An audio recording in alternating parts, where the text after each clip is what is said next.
जम्मू कश्मीर की बात की जाए तो पिछले काफी समय से प्रदर्शनों का दौर जारी है। हर एक विभाग जो है यहाँ पर जो स्थानीय प्रशासन है उसको घेरने की कोशिश कर रहा है। कारण यही है कि समय पर वेतन नहीं मिल रहा है।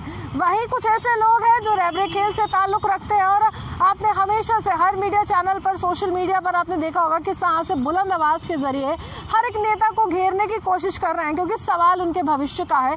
सवाल यही है कि आर्थिक तौर पर वो लोग कमजोर हो चुके हैं और महज 3,000 रुपए वेतन पाते हैं और समय अब इस तरह से आया है कि कोरोना काल में भी सेवा दे रहे हैं। मैं ऐसा इसलिए कह रही हूँ क्योंकि वो लोग टेस्टिंग की प्रक्रिया में योगदान दे रहे हैं और जो कोरोना संक्रमित मरीजों के संपर्क में भी आते हैं, जिससे कहीं ना कहीं उनकी जान को भी खतरा है। महज 3,000 रुपए में क्या ये सही है? देश के लिए योगदान देते हुए ये लोग खेलों की ओर रुझान भी करते हैं, लेकिन इस समय कोरोना काल में बिल्कुल फोरफ्रंट पर आकर कोरोना वॉरियर्स भी बन रहे हैं। लेकिन सवाल यही उठ रहा है कि हर एक नेता का दरवाजा खटखटा दिया गया, हर एक व्यक्ति को ये कहा गया कि हमारी मदद कीजिए, क्योंकि हमारा परिवार है, हमारे माँ बाप हैं जिनके कहीं ना कहीं हमसे उम्मीद है, लेकिन वो उम्मीदें धरी की धरी हैं। हमारे साथ यहाँ पर रेबरे खेल से ताल्लुक रखने वाले कुछ लोग जुड़े, इनसे बात करेंगे। कितना समय हो गया है कि आपको हम हर मीडिया चैनल पर देखते हैं प्रदर्शन करते हुए, सवाल पूछते हुए, लेकिन आज किससे सवाल पूछे? मैम सवाल मेरा समय तो हमें काफ़ी हो गया मैम, 2 ईयर्स होने वाले, कंप्लीट होने वाले हमें रेबरे खेल में आए हुए। तो जब से हम आए हुए हैं, जब से यूटी बना है हमारा जम्मू कश्मीर, तब से हम इस पे फोकस कर रहे हैं, इसी के पीछे लगे हुए हैं कि यूटी के नॉर्म्स, ये चीज़ें हमें मिल जाएं। अब मैम रोज़ मीडिया में ये चीज़ बोलना, ये चीज़ें बतानी सबको कि क्या हो रहा है हमारे साथ, हमारे घर वालों का खर्चा कैसे चल रहा है, उनका खर्चा, बच्चों का खर्चा कैसे चल रहा है, जहाँ अपना खर्चा तुम कैसे निकाल रहे हो, जहाँ तुम स्कूल कैसे जा रहे हो, अपने ड्रेस कैसे ले रहे हो, जहाँ खा क्या रहे हो तुम लोग, वो सब बता के रोज़ मीडिया में बता के हम थक गए थे। अब हमारा ये सवाल है, मैं एक ही आज आए हम आपके चैनल के थ्रू, पहले आपको थैंक यू बोलता हूँ मैं कि आपने हमेशा हमारी बात सुनते हो और ऊपर ही हमारी आवाज़ पहुँचाते हो। मैं ये कहना चाहता हूँ मैम कि एलजी सर को एलजी सर सिर्फ मैम हमें टाइम दे मिलने का। हमने काफ़ी देर से उनको मेल्स कर रहे हैं, जो उनकी राजभवन की निक की वो मेल आईडी है उनकी, वहाँ पे उनको काफ़ी देर से मेल कर रहे हैं हम कि हमें मिलो, हमें टाइम दो, तो कोई हमें रिस्पांस नहीं मिल रहा उसका। ठीक है मैम, मैं ये कहता हूँ कि एलजी सर हमसे मिले, हमारे सारी बातें हमसे सुने, मतलब कितने क्वालिफाइड हैं, क्या हम कहाँ तक हमने रिप्रेजेंट किया हुआ है स्टेट को, डिस्ट्रिक्ट को, अगर इंटरनेशनल लेवल पे किसने किया रिप्रेजेंट। हम ये चाहते हैं कि एलजी सर अगर बोल देना मैम, मैं ओपनली बोला, एलजी सर बोल दें कि 100 रुपीज़ में एक प्लेयर का बड़ा अच्छा डाइट आ जाता है, बड़ी अच्छी उनकी वो अपने ड्रेस ले सकते हैं, उनके अपने शूज़ ले सकते हैं, अपना पूरा खर्चा इंडिविजुअली निकाल सकते हैं। फैमिली को तो गोली मारो, उसका तो हो गया। अगर वो इतना भी बोल दें हमें कि हमारा 100 रुपीज़ में हमारा खर्चा बड़ा अच्छा हो सकता है, प्लेयर का खर्चा, हाँ एक प्लेयर का खर्चा 100 रुपीज़ में, और एक PID एमफिल एमपीएड करके बंदा, उसको 100 रुपीज़ देना है। हमने ये पॉलिसी हमने नहीं बनाई थी मैम, हम तो ये पॉलिसी जब बनी थी तो उन्होंने मतलब कि जहाँ तो बोलते हैं कि 90s की पॉलिसी हो, जब रेबरे तालीम आई वो सब कुछ आया, चलो ठीक है, उस समय टाइम कुछ और था, साथ में वो लोग वहाँ के लगते, गाँव के लगते थे लोग, तो जहाँ पे उस गांव में सबसे पढ़े लिखा होता था, जो बंदा होता था, उसको लगाते थे इसमें। तो लेकिन हम तो अब मतलब कि डिग्रीज भी हमने बाहर से की हैं, अपने इतना खर्चा करके हमने यहाँ पे आए हैं। तो अगर हमें 100 रुपीज़ मिलना था तो मतलब इस पॉलिसी के थ्रू जिन्होंने बनाई पॉलिसी, उन्होंने ये देखना चाहिए था कि ये अब लेटेस्ट 2020 का टाइम आ रहा है मैम, 100 रुपीज़ में गुजारा नहीं होता है हमारा किसी का भी। अगर किसी का हो जाता है गुजारा तो वो हमें एक मीनू चार्ट बना के दे दे हमें कि ये इस तरह से तुम्हें 1 रुपये का तुम्हें 1.5 किलो केजी दूध मिलेगा सुबह, वो 1 रुपये का आ जाएगा।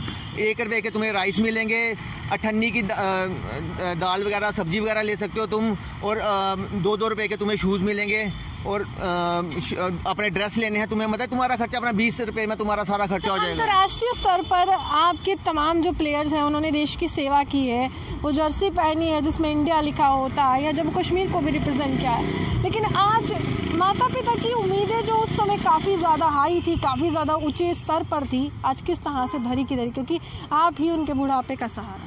एक बात डोगरी में बोलूँ ना, अब घर वाले आखते वो आखते तुम पढ़ी लो, तो पढ़ाई तो यहाँ पे भी की है, लेकिन यहाँ पे ये था कि हमारे रिलेटेड था सब्जेक्ट, हमारा इंटरेस्ट था इसमें कि हम अगर कोई चीज़ इसमें पढ़ते थे ना मैम, तो वो हमारा प्रैक्टिकली उसको हम देख लेते तो जल्दी कवर कर लेते थे हम वो चीज़ें। अब मैं कहता हूँ ज़्यादा वो अगर हम इंजीनियरिंग के डॉक्टर कहते हो हमारे से होनी नहीं थी, लेकिन इसमें ये था, ये हमारे रिलेटेड सब्जेक्ट था, हम प्रैक्टिकली वर्क में भी इसको ज़्यादा गेन कर लेते थे।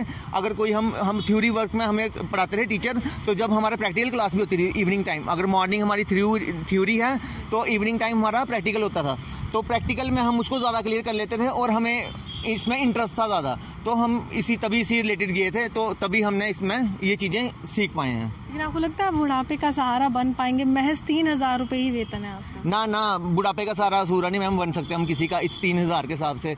अब एक इसमें को ना हम छोड़ सकते हैं नौकरी को, ना इसको इसमें रह सकते हैं। क्या करें, इसमें एक ऐसा पॉइंट लिखा हुआ है 60 नंबर कॉल्स में कि आप सरकार चाहे कभी भी इसको चेंज कर सकती है। लेकिन अब देखो, अगर मैं इसको छोड़ दूँ, रिजाइन दे दूँ, तो सरकार इसको अगले महीने चेंज कर दे, तो मैं उसी में फंसा हूँ। मैं ये सोचता कि सरकार ने करना चेंज तो करे इसको चेंज, हम भी करे। बुढ़ापे का सहारा क्या बनना, हम बूढ़े माँ बाप ही हमारे अभी भी हमारे सहारा वही हैं। अगर हम स्कूल जा रहे हैं, हमारा खर्चा हो रहा है, इतना तो किराया पूरा नहीं, तो वही आजकल वही जो बचपन में जा रहे थे ना, घर से स्कूल जाना 10 रुपये लेके जाना, अभी वही चल रहा है। घर से निकलना है तो वही घर से रोज हाथ जोड़ रहे हैं, 100-200 रुपये लेना है तो चलना है, नहीं तो ऐसे कुछ नहीं चलता है। इनसे बात करेंगे सर। वीडियो की शुरुआत में हमने कुछ विजुअल्स दिखाए हैं जिसमें पीपी किट तमाम रैबरिक खेल से संबंधित लोगों ने पहनी है। आप लोग टेस्टिंग की प्रक्रिया को अंजाम दे रहे, कोरोना काल में भी सेवा दे रहे हैं, फिजिकल फिटनेस की बात करते हैं, ओलंपिक्स में जाते हैं, कॉमनवेल्थ में जाते हैं, लेकिन फिर भी यहाँ का जो प्रशासन है टस से मस नहीं हो रहा है। कितना बुरा लगता है?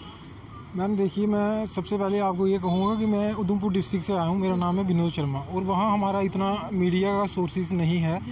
आज हम भी जम्मू आके हमने ये कोशिश की है कि आपके ज़रिए एक यहाँ हमारी आवाज़ आगे तक पहुँचे।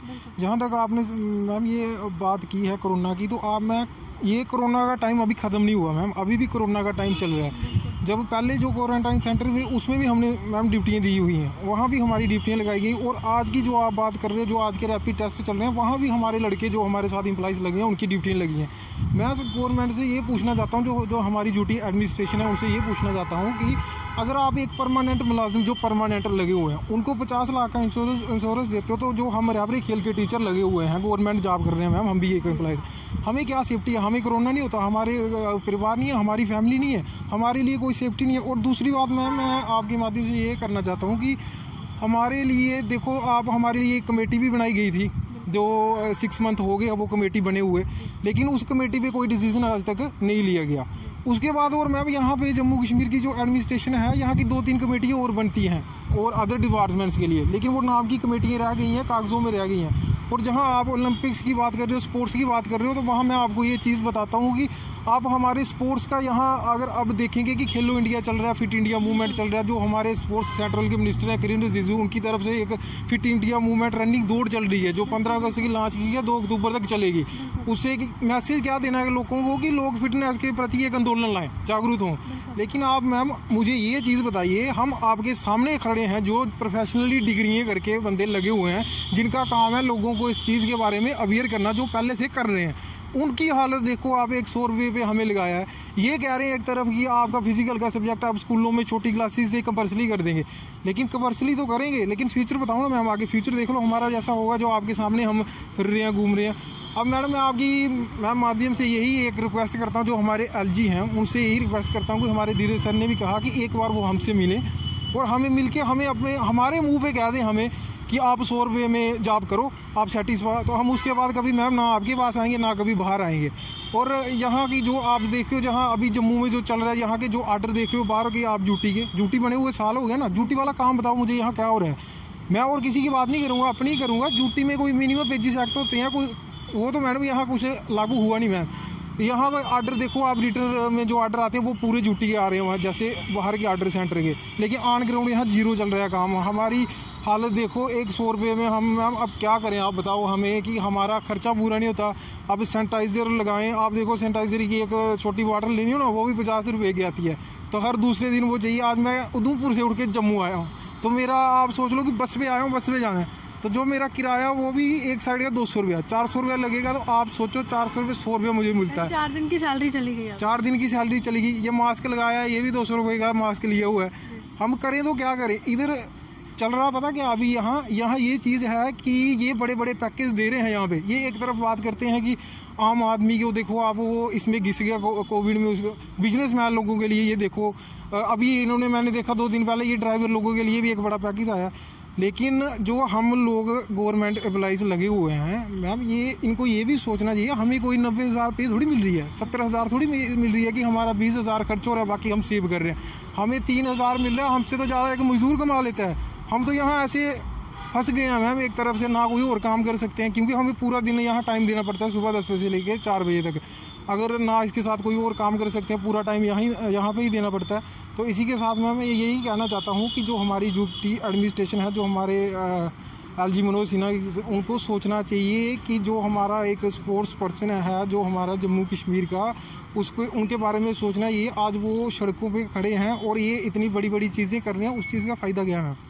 अगर हम लोग जिन्होंने काम करना है वही बाहर हैं तो उस चीज़ का फ़ायदा क्या है? आपसे जानना चाहूँगी कि किस तरह की उम्मीदें जगी थी कि जब आपने तमाम डेलीगेशन हर एक मंत्री के पास जाते हैं, एडवाइज़र के पास जाते हैं, और अभी मनोज सिन्हा आए हैं, केंद्रीय मंत्री रह चुके हैं, सांसद रह चुके हैं, वो जानकारी रखते हैं कि जनता के साथ कैसे जुड़ना है। लेकिन क्या उम्मीद है आपको उनसे कि अगर आपको मौका मिलता है, क्या बातें सामने रखें? उनसे हम यही रिक्वेस्ट करेंगे कि जैसे न्यू एजुकेशन पॉलिसी के अकॉर्डिंग आपने 3 to 18 ईयर्स जो है एजुकेशन को कंपलसरी किया है, फिजिकल एजुकेशन कंपलसरी कर रहे हो, स्पोर्ट्स एक्टिविटी ला रहे हो, को करिकुलम एक्टिविटीज़ ला रहे हो, बट ऑन ग्राउंड जो उस पर काम कर रहे हैं टीचर्स, जो प्रैक्टिकली उस पर वर्क कर रहे हैं, उनको आप 3,000 दे रहे हो, उनका सर्वाइवल कैसे होगा और पॉजिटिवली वो कैसे उसको रिस्पॉन्सिबल बन सकेंगे। ठीक है, फिर उसके बाद हम बात करते हैं हमारी पूरी इतनी बड़ी फर्टर्निटी है स्पोर्ट्स की JNK में, UT में, बट उस फर्टर्निटी के लिए JNK में कुछ भी नहीं हो रहा है, कोई काम नहीं किया जा रहा है। हमें एक पॉलिसी दे दी जाती है 2017 में रहबरे खेल, जिसके अकॉर्डिंग हमें अपॉइंट कर दिया जाता है। 2017 में ऐसा कुछ नहीं था कि जहां पे तब भी 3,000 पे सर्वाइवल नहीं था। तब गवर्नमेंट ने ऐसी पॉलिसी बनाई क्यों जिसमें इतने लूप होल्स थे और एक इंडिविजुअल का सर्वाइवल नहीं था। ऐसा तो नहीं है 12th पास और नेशनल प्लेयर्स को ये वो दे रहे थे, जॉब दे रहे थे कि 7 ईयर ये अपना प्रैक्टिकल एक्सपीरियंस ले लें, ऑन दैट ग्रांट हम इनको जो है परमानेंट कर देंगे। एक प्रोफेशनल प्लेयर को, एक प्रोफेशनल डिग्री होल्डर को आप अगर जॉब दे रहे हो तो उसको आप 3,000 पे कैसे जॉब दे सकते हो? तो हमारी यही रिक्वेस्ट है कि आप जितना जल्दी हो सके हमें परमानेंट किया जाए 2 सालों के अंदर और हमें बेसिक सैलरी दी जाए। चलिए, साफ तौर पर ये तमाम लोग रहबरे खेल से जुड़े हुए हैं, देश के लिए सेवा कर रहे थे, पहले खेल के प्रति अपना रुझान दिखाते हुए, लेकिन अभी कोरोना काल में भी कहीं ना कहीं देश के लिए सेवा कर रहे हैं। ये काल कब समाप्त होगा हम नहीं जानते, हर एक व्यक्ति अपने स्तर पर यहाँ पर युद्ध स्तर पर मदद करने में लगा है। लेकिन सवाल यही है लेफ्टिनेंट गवर्नर मनोज सिन्हा से, क्या आप महज 100 रुपये प्रतिदिन पाकर क्या घर का खर्चा चला सकते हैं? ये बहुत बड़ा प्रश्न है जो तमाम लोग पूछ रहे हैं, क्योंकि 3,000 रुपये वेतन से इस समय महंगाई के दौर में गुजारा किसी का भी नहीं पॉसिबल होता है। इसी के साथ जर्नलिस्ट पारस के साथ मैं रूहानी आपसे विदा लेती हूँ। नमस्कार।